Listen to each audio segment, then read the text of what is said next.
Facebook पर मुझे देखने वाले सभी लोगों को मेरा नमस्कार। एक अत्यंत ही महत्वपूर्ण सामाजिक दृष्टिकोण से महत्वपूर्ण मुद्दे पे मैं अपने विचार साझा करने आप लोगों से जुड़ रहा हूँ। संसद के आपातकालीन सत्र, विशेष सत्र को बुलाकर सरकार ने महिला आरक्षण विधेयक पे चर्चा करवाई और वो पारित हुआ। ऐतिहासिक कदम है, परंतु कुछ उस विधेयक में जो कमियां थीं उसको लेकर सभी पार्टियों ने अपनी अपनी चिंता व्यक्त की। मुख्य तौर से हम लोगों का ये मानना था कि आरक्षण देना तो बहुत अनिवार्य है, लेकिन इसे तत्काल प्रभाव से लागू होना चाहिए। इसके लिए जनगणना और परिसीमन की आवश्यकता नहीं होनी चाहिए, जिससे ये मामला आगने वाले 10 वर्षों तक शायद लंबित ही पड़ा रहेगा। और दूसरी बात, उससे महत्वपूर्ण बात ये कि जब आरक्षण हम दे रहे हैं तो अपने समाज के उन पिछड़ों और अति पिछड़ों के बारे में भी हमें सोचना चाहिए जिनका अधिकार इसमें नहीं दर्शाया गया है, और उसके लिए हम लोग मांग कर रहे थे। लोकसभा में ये पारित हो गया, सिर्फ 2 मत इसके खिलाफ गए, बाकी सभी लोगों ने, सभी दल के लोगों ने इसे एक तरफ से अपना समर्थन दिया और ये अगले दिन राज्यसभा में चर्चा के लिए उठाई गई। चर्चा के दौरान बोलते हुए आरजेडी के पढ़े लिखे सांसद प्रोफेसर मनोज झा ने अपनी बातों को रखा, और बातों को रखने से पहले उन्होंने ओम प्रकाश वाल्मीकि जी की एक कविता का उल्लेख करना चाहा।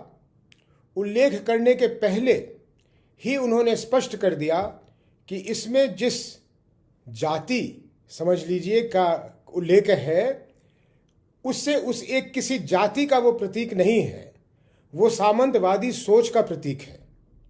इसलिए जो उसमें कहा गया कि तालाब ठाकुर का, उस ठाकुर का कहने का मतलब न उनका था न कवि का था कि उससे एक किसी जाति की वो उल्लेख कर रहे थे।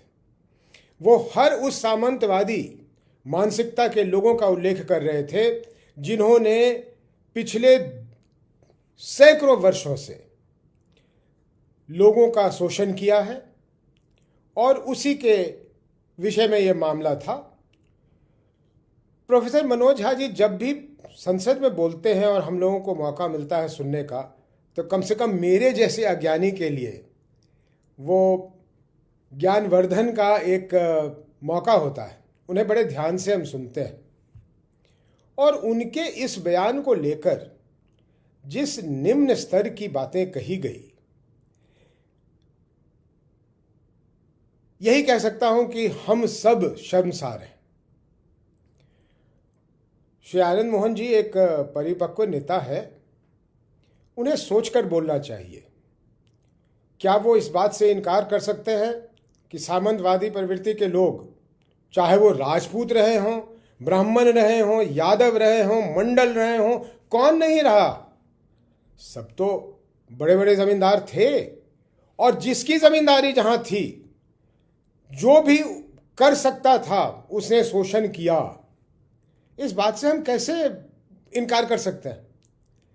और आज के सामाजिक परिवेश में जब इन चीज़ों को हमें अपने से दूर करना है, तो इसके उल्लेख करने वाले के खिलाफ हम अब शब्दों का इस्तेमाल करें, इससे ज़्यादा हमारे लिए शर्म की बात क्या हो सकती है? रही प्रोफेसर मनोज झा की बात, वैसे भी हमारे संसद में दुर्भाग्यवश अब बहुत कम लोग रह गए हैं जिनकी भाषण आप सुनना चाहें। जिस तरह की भाषा का प्रयोग करते हैं, आक्रामक, 24 घंटे आक्रमण, एक दूसरे पे प्रहार। अरे कोई अच्छी बात कीजिए, कुछ साहित्य की बात कीजिए, कुछ अपने दलीलों में कुछ दम लाइए। प्रोफेसर मनोज झा उनमें से एक हैं, और मैं समझता हूं कि आनंद मोहन जी को इस बात को फिर से दोहराकर सुनना चाहिए, समझना चाहिए, और उनकी बड़प्पन इसमें होगी कि वो खेद प्रकट करें। और उनके बेटे जो अभी अभी विधायक बने हैं, चेतन आनंद मेरे बेटे के उम्र के हैं, मेरे बेटे जैसे हैं।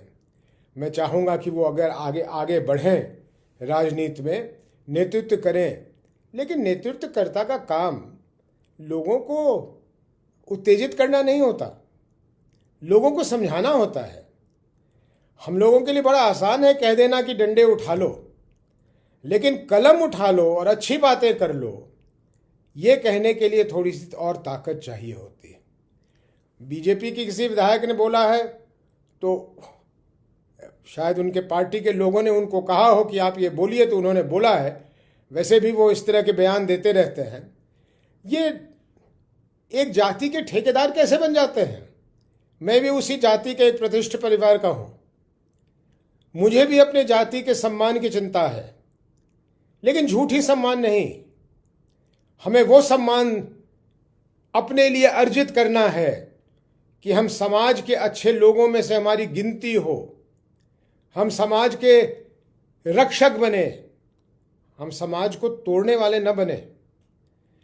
तो ऐसे लोगों को और चेतन आनंद को तो खास करके मेरी ये सलाह होगी कि भाई थोड़ी और ज्ञान अर्जित कर लीजिए, संदर्भ समझ लीजिए, बात समझ लीजिए, उसके बाद टिप्पणी कीजिए। जल्दी क्या होती है टिप्पणी करने की? अब देखिए, बात कहीं की कहीं रह गई ना। वो महिला आरक्षण वाली बात जो थी वो दब गई।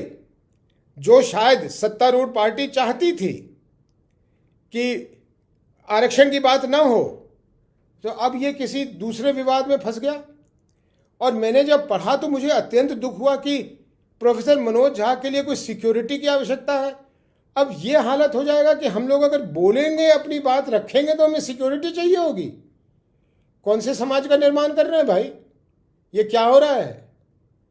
ऐसे में मेरा अपील है, आग्रह है कि लोग बातों को समझें, लोग बातों के संदर्भ को समझें और किसी एक शब्द को उठाकर कहीं दौड़ के निकल ना जाएं और समाज में विद्वेष न पैदा करें। वैसे ही तो विद्वेष है।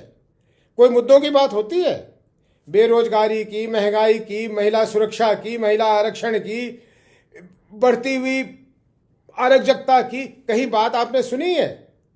मणिपुर जल रहा है, कोई बात कर रहा है?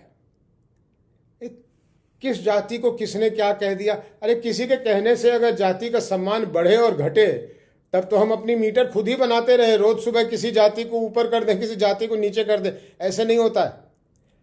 समाज में एक साथ काम करेंगे तो सभी जातियों को सम्मान मिलेगा, क्योंकि लोग देर सवेर समझ जरूर जाते हैं कि मंशा क्या है कहने वाले की।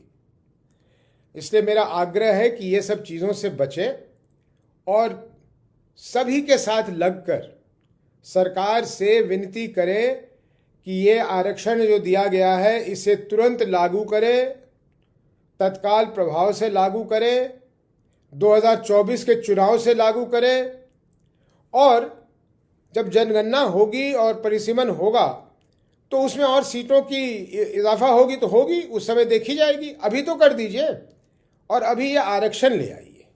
बहुत बहुत आप लोगों को धन्यवाद। नमस्कार।